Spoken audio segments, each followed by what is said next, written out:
దేవుని పరిశుద్ధ నామమునకు స్తోత్రములు. చేరి వచ్చిన మీ అందరికీ ప్రభువుని యేసుక్రీస్తు నామములో వందనాలు తెలియజేస్తాం. రాత్రి 80వ కీర్తన చదువుకున్నాం. 9వ వచనం, దానికి తగిన స్థలము సిద్ధపరిచితివి, దాని వేరు లోతుగా పారి అది దేశమంతటా వ్యాపించెను, దాని నీడ కొండలను కప్పెను, దాని తీగెలు దేవుని దేవదారు వృక్షములను ఆవరించెను, దాని తీగెలు సముద్రము వరకు వ్యాపించెను, యూఫ్రటీసు నది వరకు దాని రెమ్మలు వ్యాపించెను. త్రోవ నడుచు వారందరూ దాన్ని తెంచివేయనట్లు దాని చుట్టూనున్న కంచెలను నీ వేళ పాడు చేసితివి. అడవి పంది దాన్ని పెకలించుచున్నది, పొలములోని పశువులు దాన్ని తినివేయుచున్నవి. సైన్యములకు అధిపతి ఒక దేవా, ఆకాశములో నుండి మరలా చూడుము, ఈ ద్రాక్షవల్లిని దృష్టించుము, నీ కుడి చేయి నాటిన మొక్కను కాయము, నీ కొరకు నీవు ఏర్పరచుకున్న కొమ్మను కాయము, అది అగ్ని చేత కాల్చబడి ఉన్నది, నాకబడి ఉన్నది, నీ కోప దృష్టి వలన జనులు నశించుచున్నారు. అక్కడ కొమ్మ అనే పదానికి కింద ఏం రాశాడంటే కుమార్. నేనైతే దేవుని మందిరములో పచ్చని ఒలీవ మొక్క వలె ఉన్నాను అని భక్తుడు ప్రార్థన చేస్తూ ఉన్నారు. అంటే మొక్క దేన్ని రిప్రజెంట్ చేస్తుందంటే మనిషిని. మొక్క దేన్ని రిప్రజెంట్ చేస్తుంది? మనిషికి సాదృశ్యం. పూర్వకాలంలో మొక్కుబడి చేసుకునేవారు పిల్లలు పుట్టినప్పుడు, ప్రభువా నా కడుపున ఒక కాయ కాయాలి, లేకపోతే నాకు పిల్లలు పుట్టాలి అని విశ్వాసంతో ప్రార్థించి వాళ్ళు ఏం మొక్కుకునేవో తెలుసా? మొక్కకు మొక్కెత్తాననేవారు. అవునా? చాలా కొబ్బరి చెట్లు వచ్చాయి. ఈ పక్కన దావన గోడకాడ ఉన్నది కూడా ఆ చెయ్యని దానియులు గారు వేసిన మొక్క, కాయలు కాదు.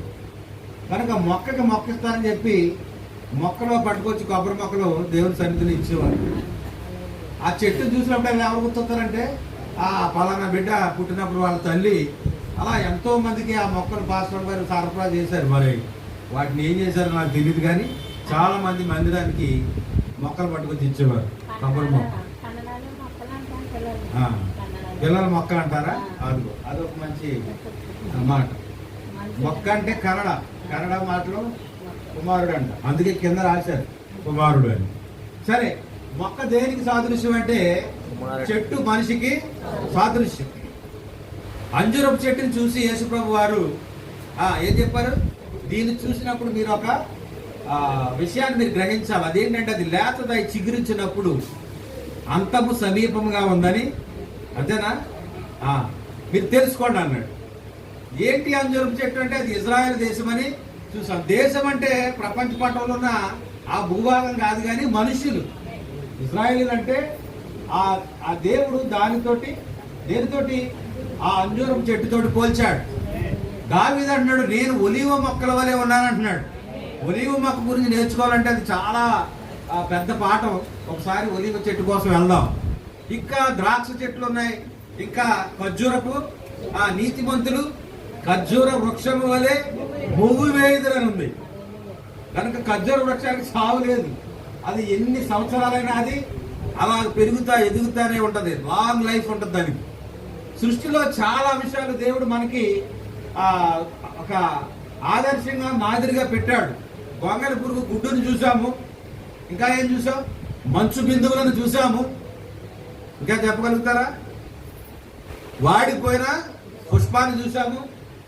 అప్పుడప్పుడు కొన్ని ప్రకృతిలో ఉన్న సంగతులను, వేట కుక్కల బారిన పడిన ఆ దుప్పిని చూసాము. ఇవన్నీ కూడా గొప్ప గొప్ప ఆత్మీయ సంగతులు మనకి తెలియజేస్తాయి. సరే, ప్రవక్త ఈ 80వ కీర్తన తీసుకుని ఆయన ఇస్తున్న వివరణ ఏంటంటే, నీవు ఐగుప్తులో నుండి ఒక ద్రాక్షవల్లిని తెచ్చితివి. ఐగుప్తులోంచి ఒక ఏం తెచ్చాడంట?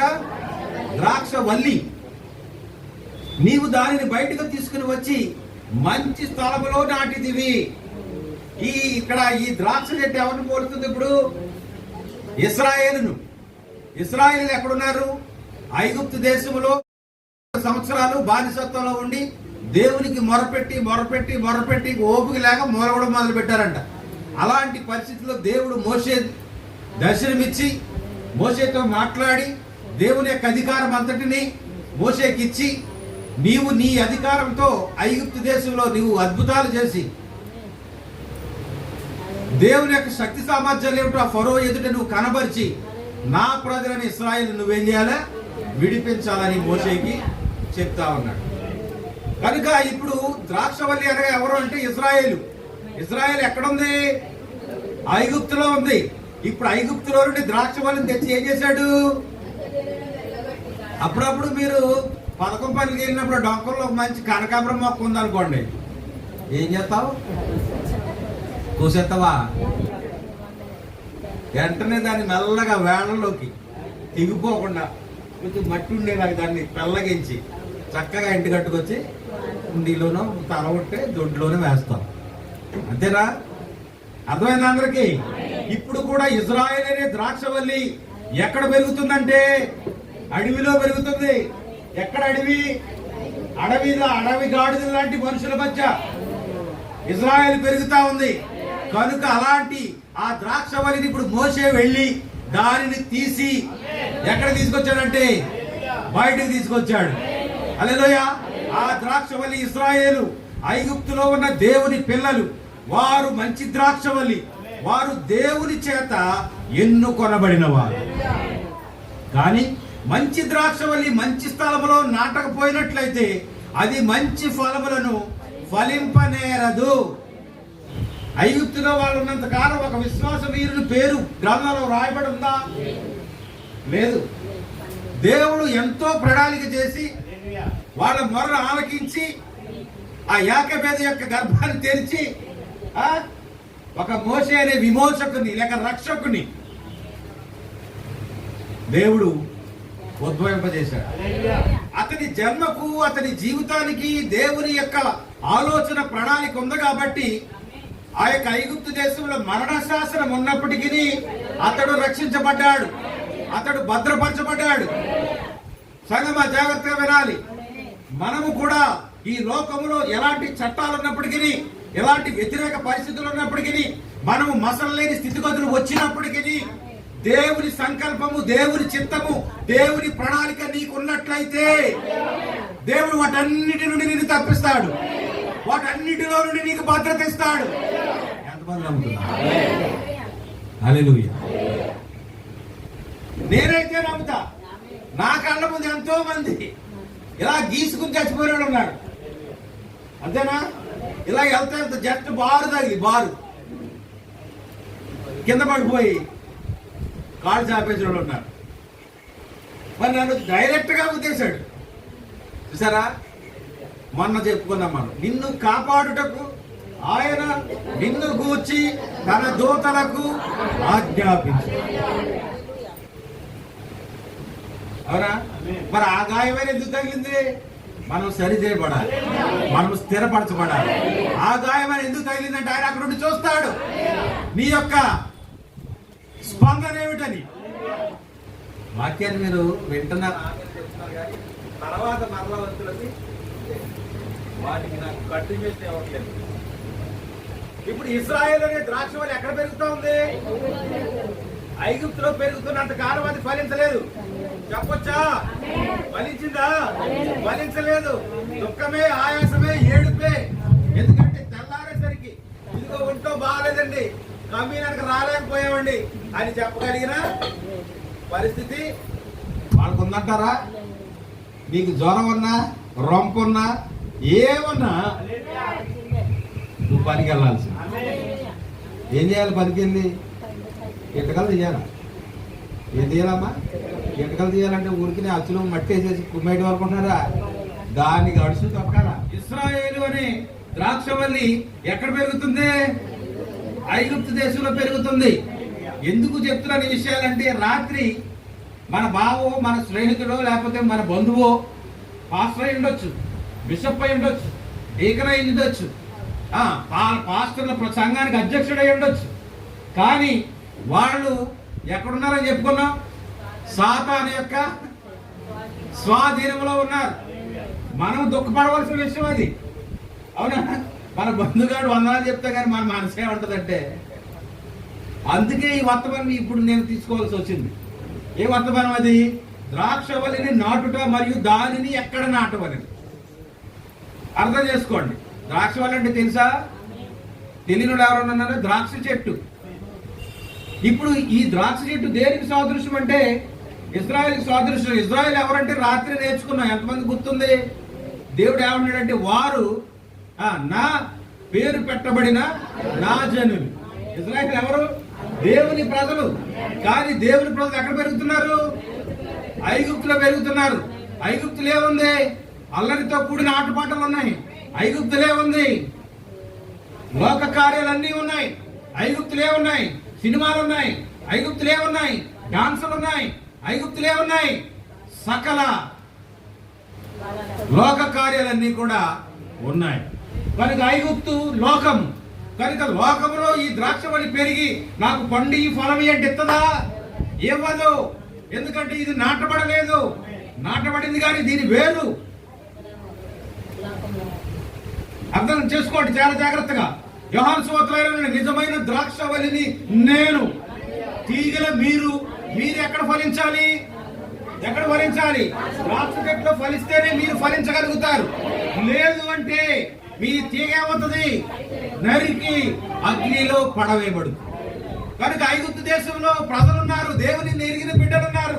కానీ వాక్యం లేదు, ఆరాధన లేదు, మందిరం లేదు, సువార్త కూడిక లేదు, సభలు లేవు. ఉన్నబట్టుకున్నారు కానీ వాళ్ళ జీవితంలో ఫలింపు లేదు, ఆశీర్వాదం లేదు.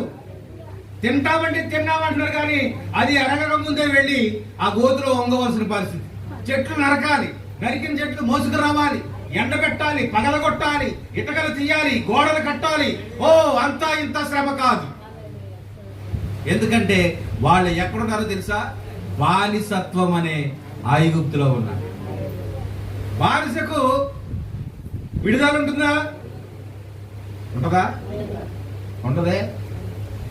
బానిస కాసేపు నిద్రపోతాను, కాసేపు కాళ్ళు మడుచుకుంటాను, తలపొడి వస్తుంది, అమృతాంజలి రాసుకుని వాసన చూపెట్టి ఇదిగో తలపొడి వచ్చాను చూడు, నాకు 5 నిమిషాలు టైం ఏంటి ఇస్తారా?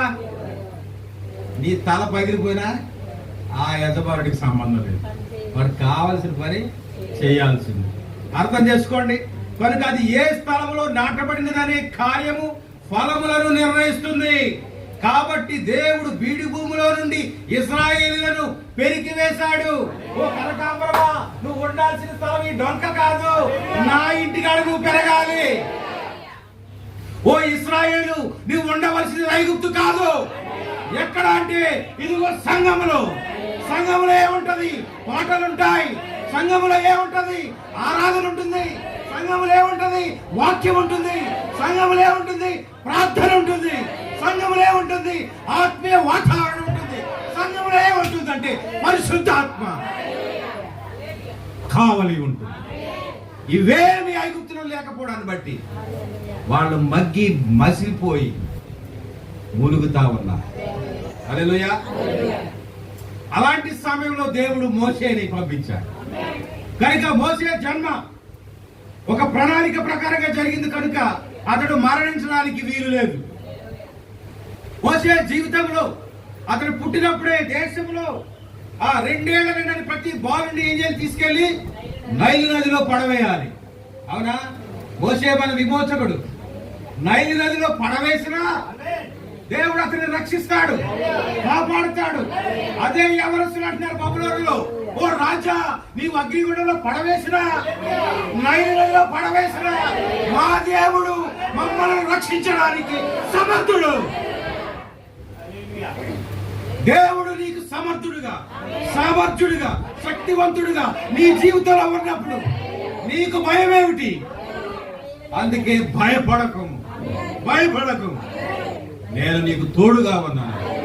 దేవుని వాగ్దానం అడుగడుగునా ఉంది. హల్లెలూయా. యేసు ప్రభు వారు పుట్టినప్పుడు కూడా ఆ జ్ఞానులు వెళ్ళి ఈ వార్తను ఏ రోజు రాజుకు తెలియజేశారు.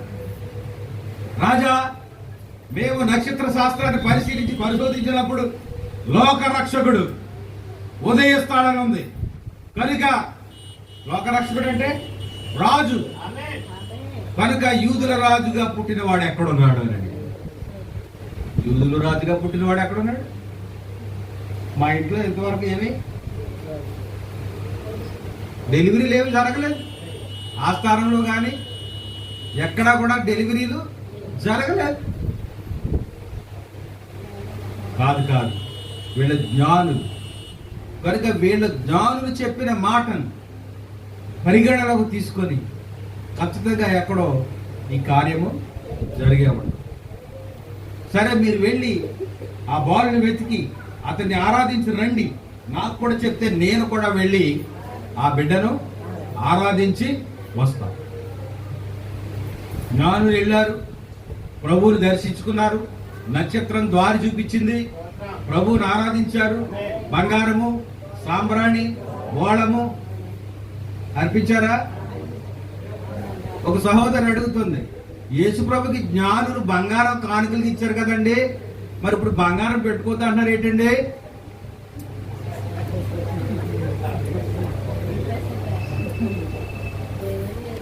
బంగారం దేనికి గుర్తో తెలుసా? దైవత్వానికి గుర్తు.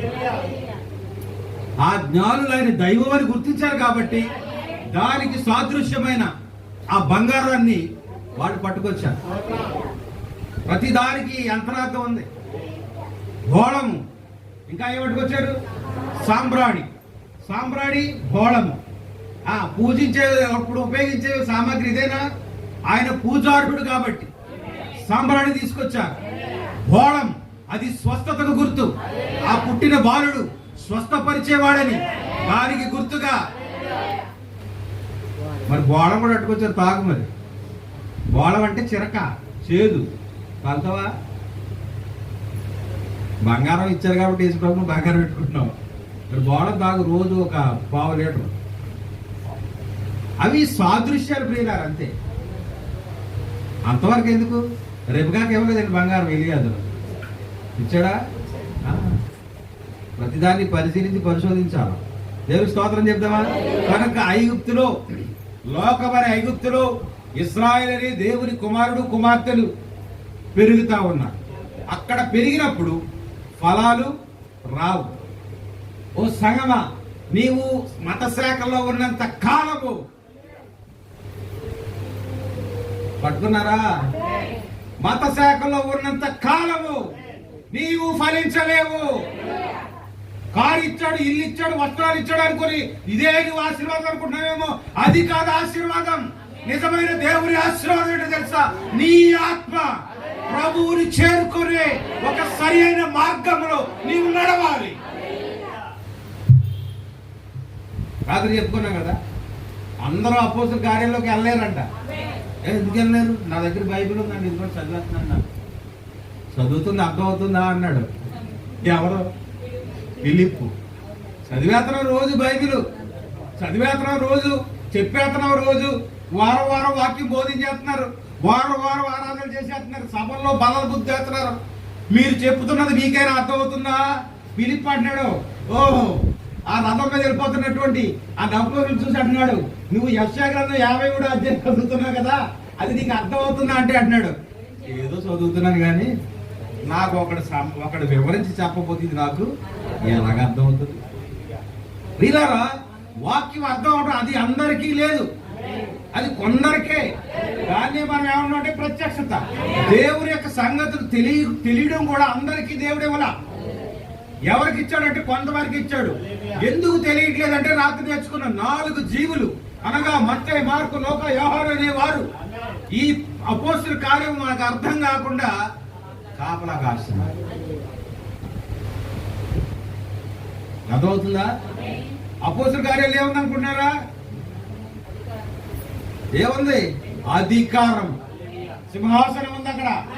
అపోస్తలుడైన పేతురు నిలబడి అంటున్నాడు, మీరు మారు మనసు పొంది పాప క్షమాపణ నిమిత్తం ప్రతి వాడును యేసుక్రీస్తు నామమున బాప్తిస్మము పొందవలెను. ఇది రిక్వెస్ట్ కాదు, సజెషన్ కాదు, ఆర్డర్. మరి పాటిస్తున్నారా? ఎందుకు పాటించట్లేదు తెలుసా? ఈ మొక్క ఎక్కడ ఉంది? ఈ మొక్క ఎక్కడ ఉంది? మత శాఖలో ఉంది. కనుక ప్రవక్త ఎంత దూరం తీసుకెళ్తున్నాడు చూడండి. ఏ స్థలములో నాటబడినదనే కార్యము ఫలములను నిర్ణయిస్తుంది. కాబట్టి దేవుడు బీడు భూమిలో నుండి ఇశ్రాయేలును పెరికి వేసి ఎక్కడ తీసుకొచ్చాడంటే ఇప్పుడు సారవంతమైన నేలలోకి తీసుకొచ్చాడు. అది ఈ దినమున ఈ విధంగా ఉన్నది. మన దేశంలో గొప్ప విశ్వాసులు, మంచి విశ్వాసులు ఉన్నారు. వారందరూ అన్ని మత శాఖల సంఘములో కలిసిపోయారు. అవునా? మన ప్రియమైన సహోదరులు ఉండొచ్చు, ప్రియమైన తల్లులు ఉండొచ్చు, ప్రియమైన తండ్రులు ఉండొచ్చు, ప్రియమైన బంధువులు ఉండొచ్చు, ప్రియమైన స్నేహితులు ఉండొచ్చు. కానీ వాళ్ళు ప్రియమైన వారే, మంచివారే. కానీ వాళ్ళు ఎక్కడున్నారంటే ఎక్కడున్నారు? మత శాఖలో పెరుగుతా ఉన్నారు. కనుక నువ్వేం చేయాలి? పెరికేయాలమ్మా. నువ్వు మంచి మొక్కవే, నువ్వు ప్రియమైన దానవి, అన్నీ బాగానే ఉన్నాయి. ప్రార్థన చేస్తున్నావు, నాకంటే ఎక్కువ ప్రార్థన చేస్తున్నావు, నాకంటే ఉపవాస దినాలు ప్రకటించుకుని నిష్ఠగా ఉంటున్నావు, భక్తిగా ఉంటున్నావు. కానీ నీవు ఎక్కడుంటున్నావు? నువ్వు ఎక్కడ పెరుగుతున్నావు? మత శాఖల్లో పెరుగుతావు. కానీ నువ్వు పెరగవలసింది అక్కడ కాదు. ఎక్కడ పెరగాలి? నువ్వు అసలు ఎందుకు ఇక్కడ పెరగాలి? నువ్వు ఫలించాలంటే ఇక్కడ పెరగాలి. ఫలింపు అంటే తెలుసుకున్నాం కదా రాత్రి. ఏంటి ఫలింపు? 4 జీవుల్ని జయించాలి. మొదటిది మతాన్ని, రెండవది రాజకీయాన్ని, మూడవది వ్యాపారాన్ని, 4వది మరణాన్ని. వీటిని జయించిన వారికి దేవుడు తనతో పాటు తన సింహాసనమునందు కూర్చుండనిస్తాడు. మరి ఈ విషయాలు అక్కడ ఉన్నవాడు తెలుస్తాయా? ఎందుకు తెలియదు? ఆడు పెరిగే చోటది. అక్కడ రావయ్యి. ఇజ్రాయేల్ అభివృద్ధి చూడాలి అంటే ఎక్కడ రావాలి తెలుసా? నలుగురు మోసేటంత ద్రాక్ష గెల చూడాలంటే కాలానికి రావాలి. ఐగుప్తులో ఉండి మాకు పెద్ద పెద్ద ద్రాక్ష గెల కావాలంటే వస్తుందా? రాదే. అర్థం చేసుకుంటున్నారా? కనుక నీవు ఆ ద్రాక్ష ఫలంలో పొందాలి, అనుభవించాలి అంటే హల్లెలూయా. ఇంకా ఇశ్రాయేల్ అనుమానం పడుతున్నారని యెహోషువ వేగులు వాటిని పంపించి కొన్ని మచ్చుకు పట్టుకొచ్చారు. వాళ్ళు ఒక ద్రాక్ష గెల 4 మోసుకొచ్చారంట. ద్రాక్ష గెల 4 మోసుకొస్తే ఇంకా అసలు అక్కడికి వెళ్ళిపోయి మనం ఉంటే ఇంకా ఎలా ఉంటుంది? దేవునామన మహిమ కలుగు. ఒక 10 నిమ్మకాయలు కలిపితే ఒక నిమ్మకాయ చేతి ఎంత ఉంటుంది? అంత ఉంటుంది నిమ్మకాయ. ఎంత ఎంత నిమ్మకాయ ఎప్పుడైనా చూసారా మీరు? నిమ్మకాయ ఎంత ఉంటుంది? దేవునికి స్తోత్రం. అంత శ్రేష్టమైన దేశం. ఇప్పుడు ఇజ్రాయెల్ ఎక్కడ పెరగాలి? అమ్మా, నువ్వు ఎక్కడ పెరగాలి? నువ్వు ఆత్మీయ ఇశ్రాయేలుడు, నువ్వు ఆత్మీయమైన ఇశ్రాయేలురాలు, నువ్వు దేవుని బిడ్డవి, దేవుని పేరు పెట్టబడిన దేవుని జనాంగం. మీరు ఎక్కడ పెరగాలంటే లోకములో కాదు, మత శాఖలో కాదు, కానీ వాక్యములో కాదు. కనుక ఈ దినమున ఆ విధముగా ఉన్నది. మన దేశంలో గొప్ప విశ్వాసులు, మంచి విశ్వాసులు ఉన్నారు. మత శాఖలన్నీ, మత శాఖ చెడ్డది తప్ప అందులో ఉన్నవారు చెడ్డవారు కాదని ప్రవక్త అంటున్నాడు. అర్థం చేసుకోండి. అది అందుకే ఇవాళ ఈ విషయాన్ని నేను తీసుకున్నాను. వారందరూ అన్ని మత శాఖల సంఘములు కలిసిపోయారు. ఇప్పుడు మనం ఏం చేయాలంటే కొంచెం జ్ఞానంతో ఆ యొక్క ప్రమాదం వారికి తెలియజేసి వారిని తప్పించే ప్రయత్నం మనం చేయాలి. అంతే. వారు వివిధ శాఖల నుండి, వివిధ మత శాఖల నుండి, జీవిత విధానముల నుండి వచ్చారు. అందుకే నా పరిచర్య ఎన్నడూ ఒక వ్యక్తిని గాని, ఒక మత శాఖను గాని తక్కువ చేసి మాట్లాడలేదు. ఎందుకనగా వాటన్నిటిలో మంచి ప్రజలు ఉన్నారు. ప్రవక్త అంట ఎప్పుడు కూడా మిగతా వారిని తృణీకరించి మాట్లాడలేదంట. కానీ వాడు వర్తమాన పాస్టర్లు చేసేది ఏంటి?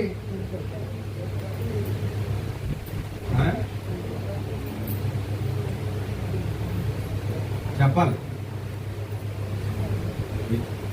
ఈ వర్తమాన బోధకులు చేసి 12 ఇప్పుడు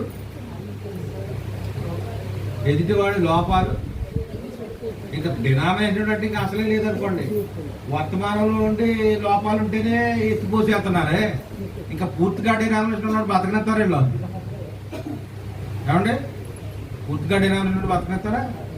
ఒక ఆయన వచ్చాడు ఎప్పుడో నా చిన్నప్పుడు, నేను ఇంటర్మీడియట్ చదువుతున్నాను అనుకోండి. అమెరికా హాస్పిటల్ కంటే దిగి ఇక్కడ పాస్టర్ గారు సత్యాలు ఉన్నట్టు ఎవరో దారి చూపించారు ఇక్కడ ఎవరు ఏంటంటే ఇలాగ పలానా ముమ్మడవరం వెళ్ళాలండి, బస్సు లేదండి, ఏదో చెప్పారు. సర్లే ఉండండి రాత్రి చర్చిలో మంచం వేసి పాస్టర్ గారు, అప్పుడు ఇల్లు లేదు కదా, చర్చిలోనే మంచం వేసి చక్కగా ఆదివారం సాయంత్రం వచ్చాడు ఆయన, ఆరాధన కూడా రాలేదు. మొత్తం మీద చికెన్ తెచ్చారు, భోజనం పెట్టారు. తిన్న తర్వాత మీరు ఏ సంఘం అని అడిగాడు. అప్పటికి వర్తమానంలోకి రాలేదు. అప్పుడు చర్చికి పేరే లేదు అన్నాడు పాస్టర్ గారు. పాస్టర్ గారు మాటలు ఒకసారి అలా ఉంటాయి కదా, మా చర్చికి పేరే లేదు. పేరు లేదా? పేరు లేదు సంఘం ఏంటి? ఏదో విధానం అని ఉంటుంది కదా, మాది పెంచుకొచ్చు విధానం ఉంటుంది. మీరు పెంచుకొస్తా అయితే నేను ఇక్కడ ఉన్నానని వెళ్ళిపోయాడు.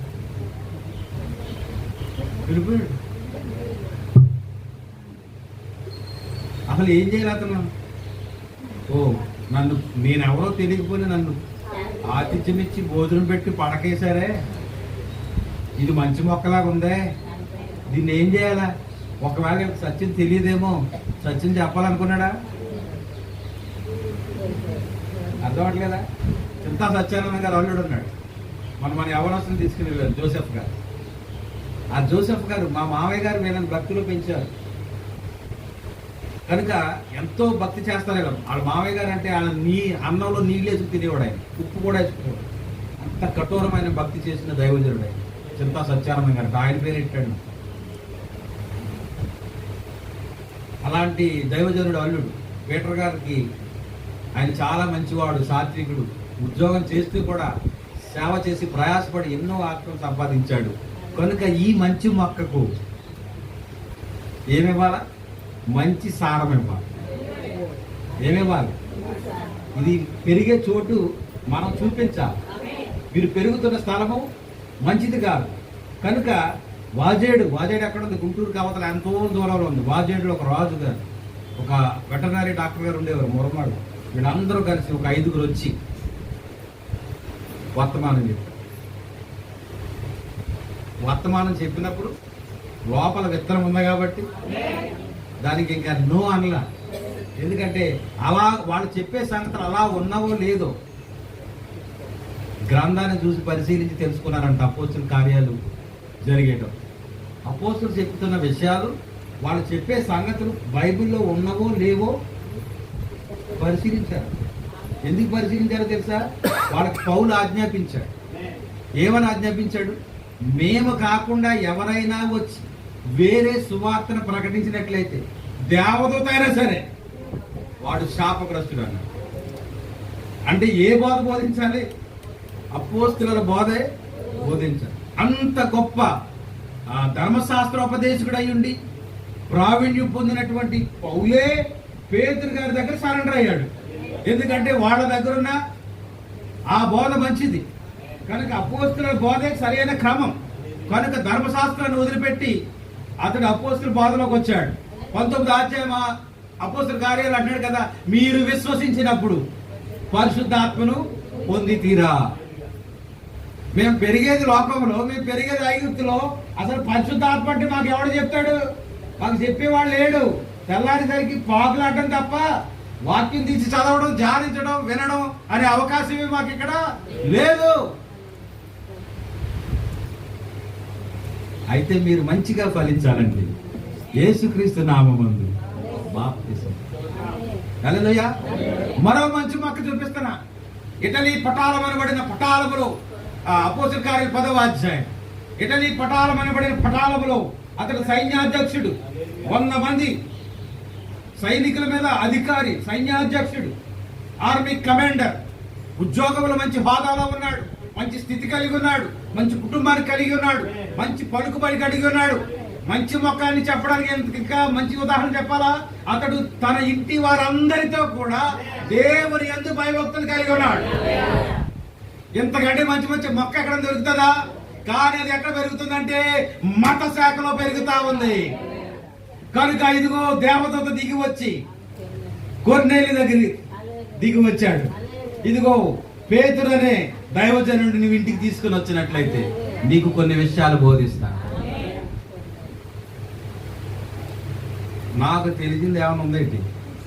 మళ్ళీ పేతురు తీసుకురావడం ఏంటి అనుకున్నాడా? నేను ధర్మశాస్త్రాన్ని పట్టించేసి నవిలేసి మింగేసినోడిని, నాకు తెలియని సంగతులు ఏం చెప్తాడు పేతురు అనుకున్నాడా? అనుకోలేదు కదా. పౌలు అనుకోలేదు, ఇప్పుడు కొర్నేలు కూడా అనుకోవట్లేదు. దేవుని నామానికి మహిమ కలుగును. లోపల ఉన్న బీజానికి వాక్యం తగిలినప్పుడు, వాక్యం అనే నీరు తగిలినప్పుడు ఎలా ఉంటుందో చెప్తున్నాను. ఇంక నువ్వు ఆగవు. ఎందుకంటే దానికి తగలాల్సింది తగిలినప్పుడు ఇంకా అది ఈవేళ 2 ఆకులు వేస్తుంది, రేపు 4 ఆకులు వేస్తుంది. అది పెరగడం మొదలెడుతుంది, తీగలేస్తుంది, ఫలిస్తుంది. కనుక అది సరైన స్థానంలో పెట్టాలి. కనుక ఇప్పుడు కొర్నేలుని సరైన స్థానంలో నిలబెట్టడానికి అపోస్తలుడైన పేతురు ప్రయత్నం చేస్తా ఉన్నాడు. బోధించి బోధించి బోధించి బోధించి లాస్ట్కి 48వ వచనం గడగొత్తులోకి యేసుక్రీస్తు నామములో బాప్తిసము పొందవలెనని రిక్వెస్ట్. బతుకులాడుతున్నాడా? సజెషన్ ఇస్తున్నాడా? మంచిది బ్రదర్, మీరు ఇలా తీసుకుంటే అంటున్నాడా? ఆజ్ఞ. ఆజ్ఞ అంటే తెలుస్తుందా? తప్పకుండా నెరవేర్చవలసినది. ఓ సంగమా, నువ్వు క్రైస్తవురాలివి, క్రైస్తవులు అని చెప్పుకోవచ్చు. ఎక్కడ ఎదుగుతున్నావు? ఐగుప్తులు ఎదుగుతున్నావా? ఐగుప్తు అనగా లోకము. లోకంలో నువ్వు ఎదిగినంత కాలం నీ జీవితంలో ఏముండదో తెలుసా? ఫలింపు ఉండదు. ఏముండదు? ఫలింపు ఉండదు.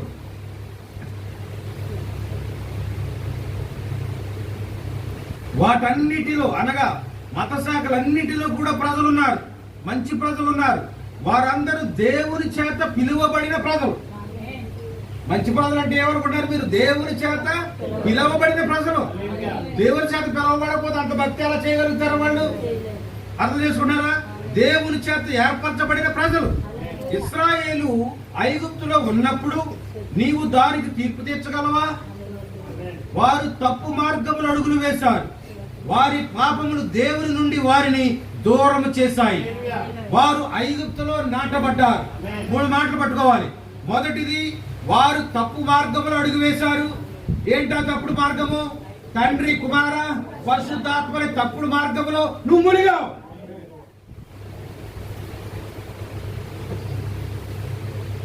వారి పాపములు దేవుని నుండి వారిని దూరం చేశాయి. నీవు నాటబడిన చోటే తప్పుడు చోట అయినప్పుడు అక్కడ నీకు వాక్యం దొరకదు. కల్పనా కథలు, పెట్ట కథలు, కాలక్షేప కబుర్లే తప్ప లోతైన దేవుని వాక్యము మీకు అందించబడదు. అలాంటప్పుడు మీరేమవుతారో తెలుసా? దేవుని నుండి దూరం అయిపోతారు. ఎందుకో తెలుసా? వారు ఐగుప్తులో నాటబడ్డారు. దేవుని నామానికి మహిమ కలుగును. ఈ దినములలో సంఘములోని అనేకులు ఆ విధంగానే ఉన్నారు.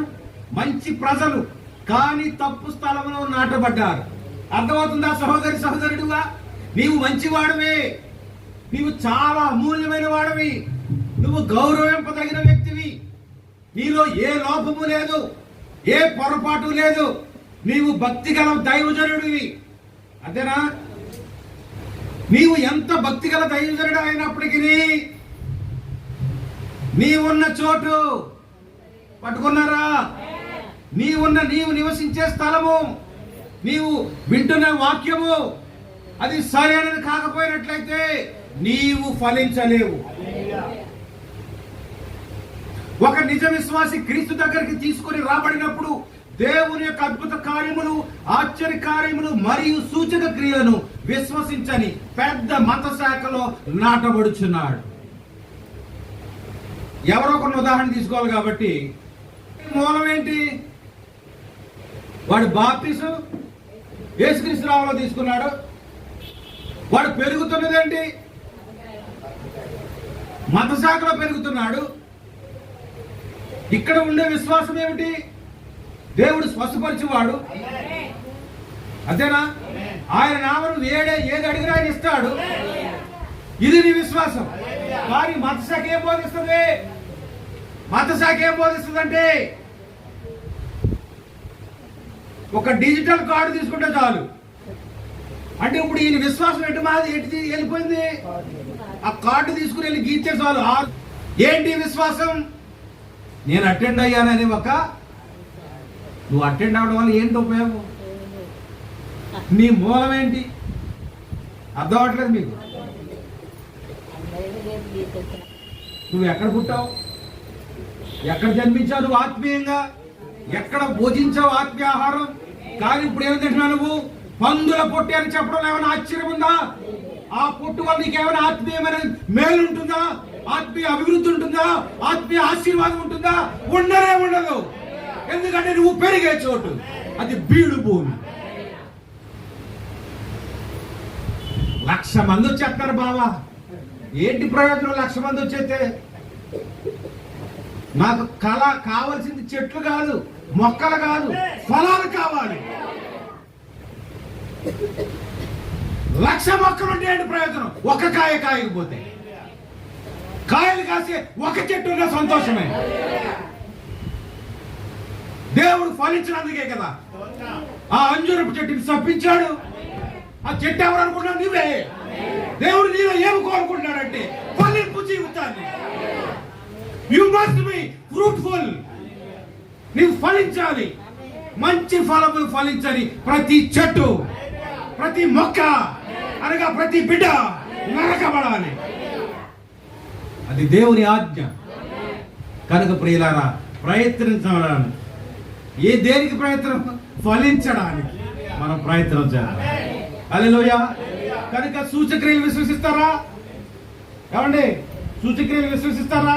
ఇప్పుడు సత్యవతి గారు సాక్షి చెప్పింది, ఇద్దరు సాక్షి చెప్పారు, అలాగా నమ్ముతారా? ఏమంటారు? ఎవడు బాగు చేశాడు అంటారు? ఇప్పుడు దేవుడు నన్ను స్వస్థపరిచాడు, బ్రతికించాడని నేను సాక్షి చెప్తున్నానే. మరి చచ్చిపోయిన సంగతి ఏంటి? ఆయన కూడా బతికించాలి కదా. ఎందుకని? నమ్మనోడికి దేవుడు కార్యం చేయడు. నీవు నమ్మిన ఎడల దేవుని కార్యమును చూతువు. నమ్ముట నీ వలనైతే నమ్ము ప్రతి వారికి సమస్తము సాధ్యమని చెప్తున్నాడు. నమ్మటం నీ వంతు, కార్యం చేయడం దేవుని వంతు. హల్లెలూయా. నేను విషయం చెప్పరా, మీరు నమ్మితే చాలు, పాస్టర్ గారికి ఫోన్ చేయవలసిన అవసరం కూడా లేదు. మీరు పరిపూర్ణంగా నమ్మితే చాలు, దేవుడు కార్యం చేస్తాడు.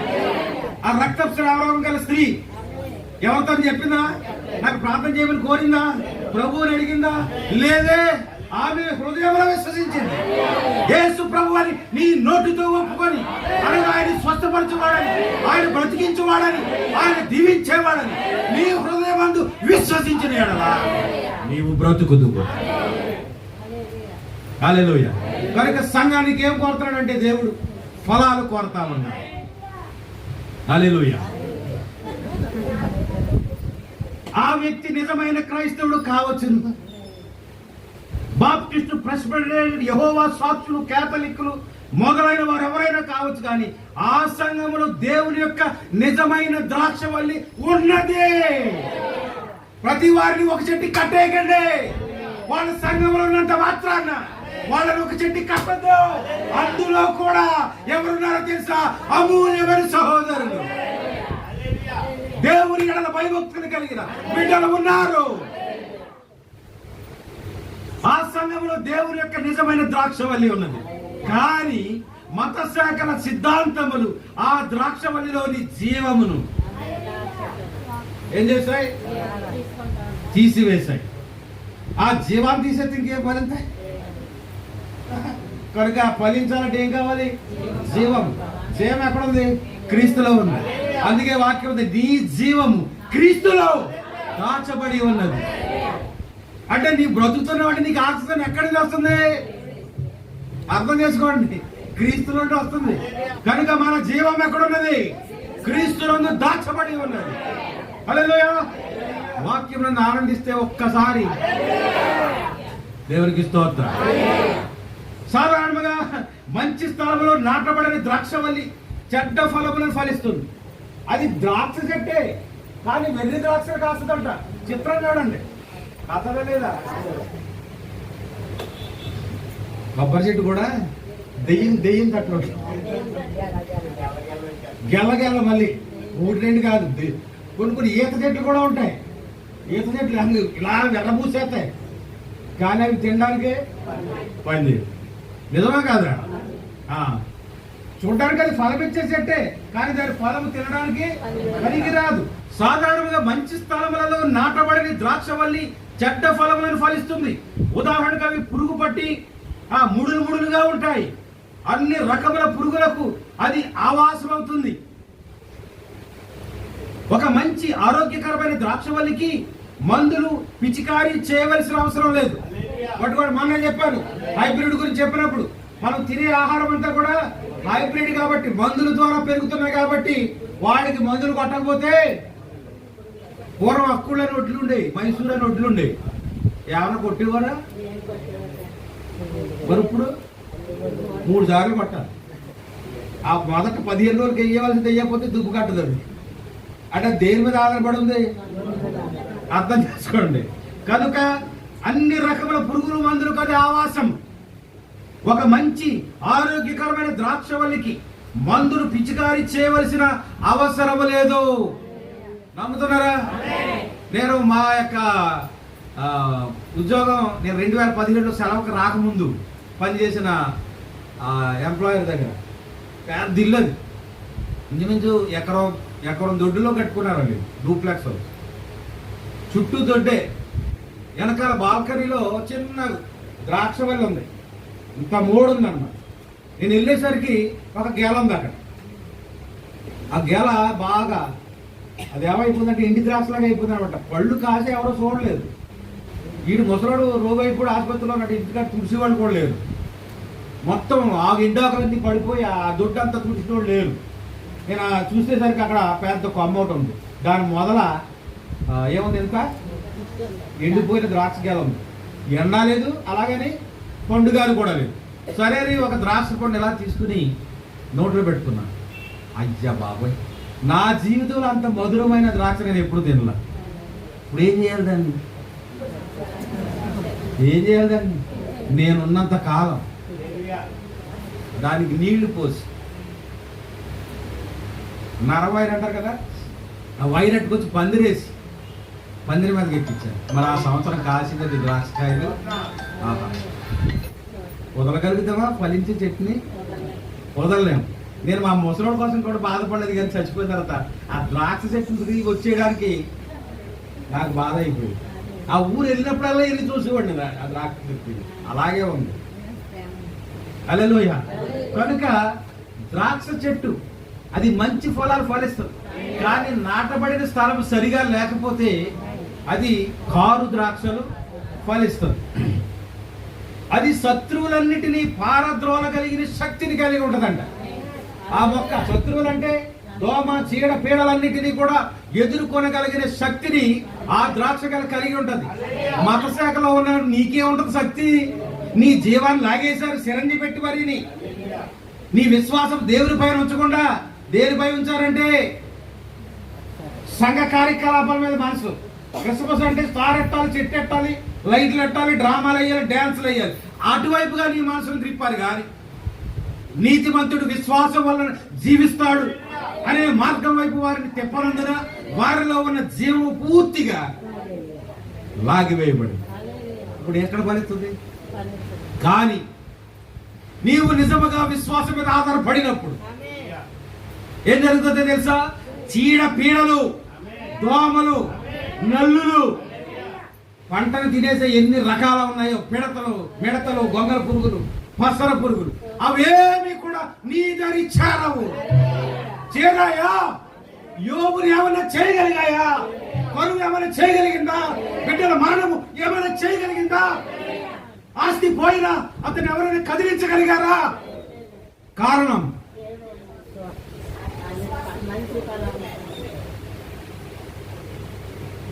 చెప్తారా? అతడు ఆకు వాడక ఏం చేస్తాడంట? ఫలమిచ్చు చెట్టు వలె ఉండును. నిజమైన స్నేహితుడంట విడువక ప్రేమిస్తాడంట. కానీ యోబుకున్న స్నేహితులు చూద్దామా? ఒకడు వచ్చి అన్నాడు, యోబు మాకు తెలియకుండా నువ్వేదో చేసావురా. ఖచ్చితంగా నువ్వేదో చేస్తుంటావు. మన రాజమండ్రిలో కదా ఒక్కడ వెళ్ళిపోయావు, ఏమన్నా తిప్పావా మూత?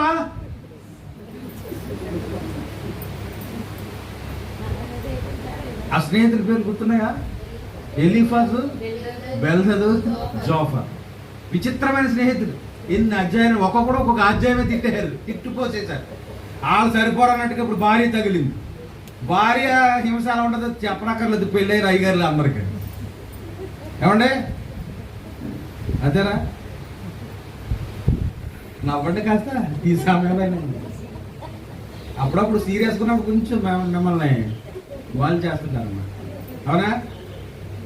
కనుక యోబు గారి భార్య వచ్చింది. ఇప్పుడు ఇంకా ఎందుకు భక్తి, ఇంకా ఎందుకు? నిజానికి ఈయన వేరు విశ్వాసంలో నాటపడకపోతే సర్లే నువ్వు చెప్పినట్టే చెప్తాను, ఎందుకంటే చేయకపోతే ఇంకేం చేయదు, అవి పరిచయం చేయదు, అవి ఇచ్చే తీసుకులన్నా కూడా ఇవ్వదు. అందుకని ఏంటంటే రాజీ పడతారు. కానీ యోబు విశ్వాసం ఏంటో తెలుసా? యెహోవా ఇచ్చాను. సగం అర్థం చేసుకోండి. ఇచ్చేవాడు ఎవరంట? అది అర్థం చేసుకోండి.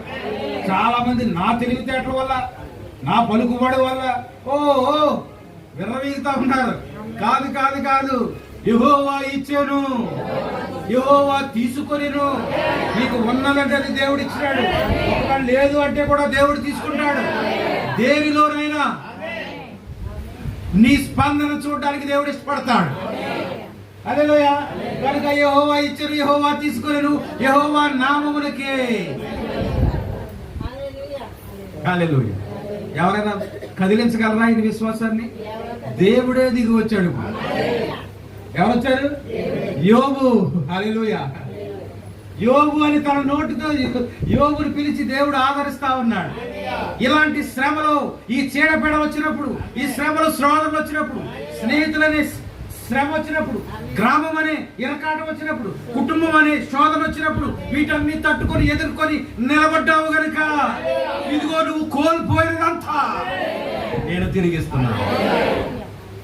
ఎంత ఆశీర్వాదం! సంగం అర్థమవుతుందా? కనుక మనం ఎక్కడ నాటపడ్డాలి? సరైన స్థలంలో ఉన్నామా?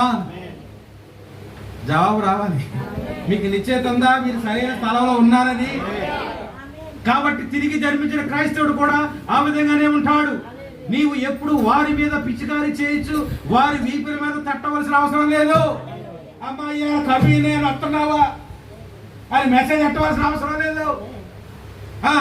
ఈవేళ ఆరాధన అమ్మా వస్తున్నారా రావట్లేదా అలాగే నీ బుధం తట్టి నీకు చెప్పాల్సిన అవసరం లేదు. ఎందుకో తెలుసా? నీతిమంతుడు విశ్వాసం ద్వారా జీవిస్తాడు. కనుక విశ్వాసి ఎక్కడికి వెళ్తుందో తెలుసా? ఎక్కడికి వెళ్తుంది విశ్వాసి? వాక్యమైన చోటుకి వెళ్తుంది. నీవెప్పుడు వారి మీద పిచికారీ చేయించి వారి వీపుల మీద తట్టవలసిన అవసరం లేదు. లోకం యొక్క అపవిత్రతను త్రోసివేయగలిగినంత ఆత్మీయమైన ఆరోగ్యమును నీవు కలిగి ఉన్నావు. వారు నిజమైన పోషకాహారం ద్వారా జీవిస్తారు. యోబు ఏం కలిగి ఉన్నాడు? వీటన్నిటినీ కూడా పారద్రోలగలిగినంత ఆత్మీయమైన ఆరోగ్యం కలిగి ఉన్నాడు. శరీరం కులిపోవచ్చు, మోకాళ్ళు నొప్పులు ఉండొచ్చు, రక్త ప్రసరణ ఎక్కువైపోవచ్చు, షుగర్ ఉండొచ్చు, తలబాధ ఉండొచ్చు, మైగ్రేన్ ఉండొచ్చు, రకరకాల సమస్యలన్నీ ఉండొచ్చు. కానీ ఆత్మీయముగా నీవు ఆరోగ్యమును కలిగి ఉన్నావు. నిన్ను ఎవ్వరూ కూడా కదల్చలేదు. కనుక నిజమైన పోషకాహారం ద్వారా జీవిస్తా. ఏంటా పోషకాహారం? వాక్యం అనే ఆహారం. దేవునికి స్తోత్రం. మరి అక్కడ కూడా ఇస్తున్నారు కదండి వాక్యం. అది మందు అంటాడు ఈయన. ఏ మందు? పురుగుల మందు. పిసిగారి చేసి అత్తపాటు చేయాలి. అత్తపాటు పిసిగారి చేస్తేనే ఆ మొక్క నిలబడుతుంది, లేకపోతే ఆకులన్నీ పసర పురుగులు వచ్చి తినేస్తాయి. ప్రియ సంగమా, అర్థమైందా? అర్థమైందా లేదా? వదిలేనా? రాత్రి విషయాలు కొన్ని నేను ఎక్కువ సమయం ఉంచను, 2 నిమిషాలు. రాత్రి చెప్పింది మరి మీరు ఎంతవరకు విన్నారో మరి మర్చిపోయారో తెలియదు. పరలోకములో సింహాసనం ఉన్నది. సింహాసనము చుట్టూ 4 జీవులు ఉన్నాయి. ఆ 4 జీవుల చుట్టూ ఎవరున్నారు? ఇశ్రాయేలు 12 పెద్దలు, అపోస్తలుల 12. వలయం. మీరు ఇలా పొడవుగా చూడకండి. మందిరం అంటే ఎలా చూడాలి? రౌండ్ గా చూడాలి. మొదటి మధ్య వలయంలో ఎవరున్నారు? సింహాసనం ఉంది. దాని చుట్టూ ఎవరున్నారు? 4 జీవులు ఉన్నాయి. దాని చుట్టూ ఎవరున్నారు? గోత్రకర్తలు ఉన్నారు, అనగా 12 పెద్దలు ఉన్నారు. వారి చుట్టూ ఎవరున్నారు? వధువు ఉన్నది. అర్థమవుతుందా? ఇప్పుడు పరలోకముల నుండి అన్ని మూలల నుండి దేవుడు ఎవరిని తీసుకొచ్చాడు? వధువుని తీసుకుని పోగు చేసుకుని యుద్ధం చేయడానికి దిగి వస్తా ఉన్నాడు. ఎవరితో యుద్ధం? సాతానుడు. దేవుని యొక్క శక్తులు 4 ఉన్నాయి. మొదటి శక్తి సింహము, రెండవ శక్తి దూడ, మూడవ శక్తి మనిషి కుమారుడు, 4వ శక్తి ఎగురుచున్న పక్షిరాజు. ఈ శక్తులను తీసుకొని దేవుడు దిగి వస్తున్నాడు. ఈ శక్తులన్నీ వధువులో ఉన్నాయి. ఈ వధువులు తీసుకుని ఆయన కిందకు వస్తా ఉంటే సాతానుడు ఈ భూలోకంలో నలుమూలల నుండి, ఆయన పరలోకంలో నుండి నలుమూలలను తీసుకొస్తా ఉంటే ఈయన భూలోకంలో నుండి నలుమూలల నుండి తన శక్తులను తీసుకొస్తా ఉన్నాడు. ఆ శక్తులు ఏమిటంటే మొట్టమొదటిది మతము, రెండవది రాజకీయము, మూడవది వ్యాపారము, 4వది మృత్యువు అనగా మరణం. ఇప్పుడు వధువు పోరాడవలసినది ఈ శక్తులతో. ఈ శక్తులతో నువ్వు పోరాడినప్పుడు, నీవు జయించినప్పుడు నిన్ను ఆయనతో పాటు ఆయన సింహాసనం మీద. అర్థమవుతుందా? ఇశ్రాయేలుకి దేవుడు ఇచ్చిన ప్రత్యక్ష గుడారం ఉండాలి. ఆ ప్రత్యక్ష గుడారంలో మధ్యలో ఉంది ఏంటది? మందసం. అది అతి పరిశుద్ధ స్థలంలో ఉంది. అతి పరిశుద్ధ స్థలము బయట పరిశుద్ధ స్థలం ఉన్నది. పరిశుద్ధ స్థలమునకు బయట ఆవరణ ఉన్నది. ఇప్పుడు గదిపోయిన మీ మైండ్ లోంచి రౌండ్ వచ్చిందా? ఆ బయట ఏముందో తెలుసా? తెర ఉన్నది. తెర బయట ఎవరున్నారో తెలుసా? అన్యులు ఉన్నారు. అన్యుల బయట ఎవరున్నారు తెలుసా? ఇశ్రాయేలీయులు ఉన్నారు. ఇశ్రాయేల్ తర్వాత ఎవరున్నారు తెలుసా? యాజకులు ఉన్నారు. యాజకుల తర్వాత ఎవరున్నారు తెలుసా? ప్రధాన యాజకుడు ఉన్నాడు. అక్కడికి ఎవరు వస్తున్నారో తెలుసా? షకీనా మేఘములో దేవుని యొక్క పరిశుద్ధ దిగి వస్తావు. ఇప్పుడు ఏదా గుడారము? నీవే ఆ గుడారము. నీ శరీరంలో 3 ఉన్నాయి: శరీరము, ఆత్మ, అంతరాత్మ. పట్టుకున్నారా? కనుక అంతరంగ పురుషుడు అంటాడు. దాని గురించి వేరేసారి మాట్లాడుకుందాం. అంతరంగ పురుషుడు ఉన్నాడు మన లోపల. వాడిని జాగ్రత్తగా చూసుకోవాలి, వాడిని పోషించాలి. హల్లెలూయా. కనుక లోకము మృతతుల్యం అయిపోయింది. మనం చెప్పాను కదా, ఇది తెర యువతలే. ఏది తెర యువతల? మన శరీరం తెర యువతలే ఉండిపోద్ది. కానీ తెర అవతలకి వెళ్ళేది ఏంటో తెలుసా? అంతరంగ పురుషుడు. కనుక వీడికి ఏముందో తెలుసా? అధికారం ఇచ్చాడు. అధికారం అనగా సింహాసనము. కనుక ఈ అంతరాత్మ ఎక్కడ ఉంటుందో తెలుసా? ప్రభువుతో పాటు. కనుక మన అంతరంగ పురుషుడిని ఏది కాపలా కాస్తుందంటే పరిశుద్ధ స్థలం. ఆ పరిశుద్ధ స్థలాన్ని కాపలా కాసేది ఏంటంటే ఆవరణం. అంతగా మాత్రమే కాదు, ఆ ప్రత్యక్ష గుడారానికి తూర్పు వైపున, దక్షిణ వైపున, ఉత్తర వైపున, పడమర వైపున ఇశ్రాయేలీయులు 12 గోత్రాలు. ఆ ప్రత్యక్ష గుడారం అక్కడ దిగగానే ఉత్తరం వైపున 3 గోత్రాలు, దక్షిణ వైపున 3 గోత్రాలు, ఇటుపక్క 3 గోత్రాలు, ఇటుపక్క 3 గోత్రాలు మందసాన్ని కాపలా కాస్తాడు. నిన్ను కాపాడువాడు, కునుకడు. నీకు ఆయన ఇచ్చిన భద్రత ఎంతో తెలుసా? ఆ భద్రత తెలియక పేతురు కత్తి తీసేశాడు. ఓ పేతురు, ఎందుకు తొందరపడుతున్నావు? నేను ఒక్క మాట చెప్తే, ఎందుకంటే నాకు అధికారం ఉన్నది, నాకు లోబడిన వాడు ఎవడో లేడు. పరలోకమందును భూమి మీదను సర్వాధికారము నాకు ఇవ్వబడి ఉన్నది. కనుక నేను ఒక్క మాట పలికితే 12 సేనా వ్యూహములు ఇప్పుడే దిగి ఈ రోమా సైన్యాన్ని ఏం చేయాలి అదే చేస్తాడు. కానీ అది కాదు. అపోస్తలులు ఆ 2వ సంఘ కాలంలో ఉన్న అపోస్తలులు తిరగబడలేరా? మొదటి సంఘంలో సింహం వల్ల గర్జించారు. అపోస్తలులు ముందుకెళ్ళడానికి భయపడిపోయేవారు. అధికారంతో వెండి బంగారాలు నా దగ్గర లేవు, నాకు కలిగినదే నీకు ఇస్తున్నా, నజరేయుడని చేస్తున్నాము. ఏంటనుకుంటారు? ఇది రోరింగ్. అధికారంతో కూడిన మాట చెప్పగానే రోగులు స్వస్థపడ్డారు. అది సింహం లాంటి పరిచర్య. ఆ తర్వాత ఏమైంది? వధించబడ్డారు. దూడవాలి, మాట్లాడలేదు, మౌనమైపోయారు. ఎందుకంటే అది క్రైస్తవుని యొక్క జీవిత విధానం. ప్రభువు నేర్పాడు. ఆయన వదకు తేబడిన గొర్రె వలె మౌనముగా ఉన్నట్టు. అంతేనా? ఆయన ముందే చెప్పాడు కదా, మిమ్మల్ని సమాధి మందిరాలకు అప్పగిస్తారు, చెరసాల్లో పెడతారు. అది జరిగింది. అపోస్తలులందరినీ కూడా ఏం చేశారో తెలుసా? ఊచకోత కోసారు. అనగా అపోస్తలులు హత్య చేయబడ్డారు, హతసాక్షులయ్యారు. స్తెఫను ఏమయ్యాడు? హతసాక్షి అయ్యాడా లేదా? పేతురు ఏమయ్యాడు? అందరూ హతసాక్షులయ్యారు. అది హతసాక్షుల ఆత్మ. తర్వాత మనిషమ్మ. అక్కడ వరకు బాగానే ఉంది. ఆ తర్వాత మెల్లగా ఈ కష్టాలు భరించక ఏమైపోయారంటే సంస్థాగతాల్లోకి వెళ్ళిపోయారు. సంస్థలోకి వెళ్ళిపోయారు. ఇక్కడ ఏం బాగాలేదు. ఎప్పుడు చూసినా ఏటో వర్తమానం అంటాడు, ఆమె అనమంటాడు. ఇది నచ్చట్లే. మెల్లగా అక్కడికి వెళ్ళి చూద్దాం. అక్కడ ప్రశాంతంగా వచ్చంట. బాల్కనీలో ఉన్నట్టు ఉంటుందంట, ఏసీ ఉంటుందంట, డిజిటల్ స్క్రీన్ ఉంటుందంట. ఆహా, అవునా? మనిషి ముఖం అంటే ఏంటి తెలుసా? మానవ కల్పిత సిద్ధాంతాలని, దైవోపదేశాలని బోధిస్తారంట. ఆ కాలం కూడా అయిపోయింది. 6 సంఘకాలాలు అయిపోయాయి. ఆఖరి సంఘకాలం లవదీక సంఘం. ఆ కాలంలో మనం ఉన్నాం. దీని తర్వాత ఇంకా కాలం లేదు. అవునా? దీని తర్వాత కాలం లేదు. కాలం ముగించబడతా ఉంది. ఈ కాలము దేవుడు ఇచ్చిన ఆపుకుంటే తెలుసా? ఎగురుచున్న పక్షిరాజు. పక్షిరాజు వేనా? ఎగురుతావా? ఎగరగలుగుతున్నారా?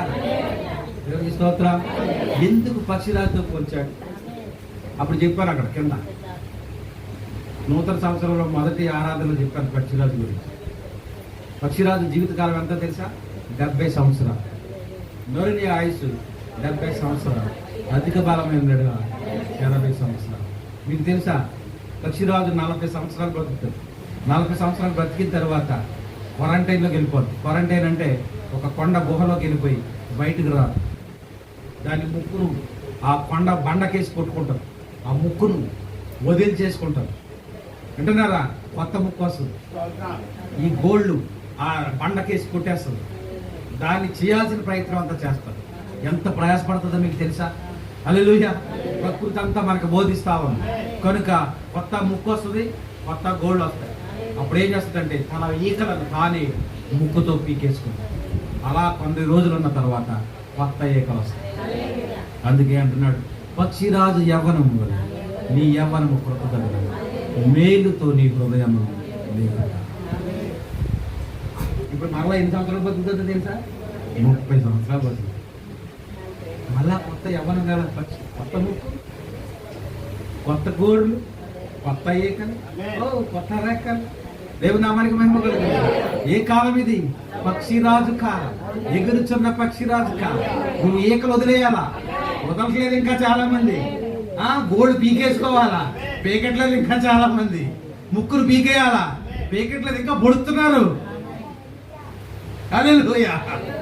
కనుక నీవు ఎలా మారాలంటే నూతన సృష్టి కాగా ఎవడైనా నువ్వు క్రీస్తు నందు ఉన్నాడు వాడు నూతన సృష్టి. ఇదిగో పాతవి గతించారు, సమస్తము కొత్తవాడు. ఏంటి పాతవి? పాత బ్రతుకు ఏంటి తెలుసా? అందరినీ కష్టపెట్టడమే, అందరినీ చెప్పించడమే, అందరినీ తిట్టడమే. ఎవడో నచ్చడు. అవునా? పాస్టర్లు అలా ఉంటారు. ఎవడో నచ్చడు పాస్టర్కి. విశ్వాసులు కూడా అలాగే తయారవుతున్నాయి. నేనే పరిశుద్ధుడిని, అంటుకోకూడదు, ముట్టుకోకూడదు, సంఘంలో కూడా గడుగు ఎట్టుండాలో గడుగు ఎట్టుండాలి కూర్చున్నావు. ఏంటిది? పాత గోళ్ళు, పాత ముక్కి నువ్వు తీసేసుకోవాలి. నువ్వు ఎగరాలి అంటే నువ్వు అది తీసుకోవాలంత కాలం నువ్వు ఎగరలేదు. ఎందుకంటే నువ్వు మొసల పక్షివి. నువ్వు మరలా ఎగరాలి అని ఎగిరే విశ్వాసం నీకు రావాలంటే ఇదిగో కాగా ఎవడైనా నువ్వు క్రీస్తునందు ఉన్నాడు. వాక్యం నిన్ను ఏది తీసేయమని చెప్తాడు దాన్ని నువ్వు తీసివేసేయాలి. అది ఎంత కష్టమైనా సరే. యోబు అంత కష్టం మనకి ఏమన్నా ఉందా? అయినా కూడా ప్రభు కొరకు నిలబడ్డా. అదే ఈ మధ్యాహ్నం మనం నేర్చుకున్నాం. కనుక స్థిరత్వం కావాలి మనకి. దేనిలో స్థిరత్వం అంటే విశ్వాసంలో స్థిరత్వం. నీవు నమ్మిన ఎడల దేవుని కార్యములు చూచుదు. దేవుని కొద్ది మాటలు దీవించును. లేచి నిలబడాలి.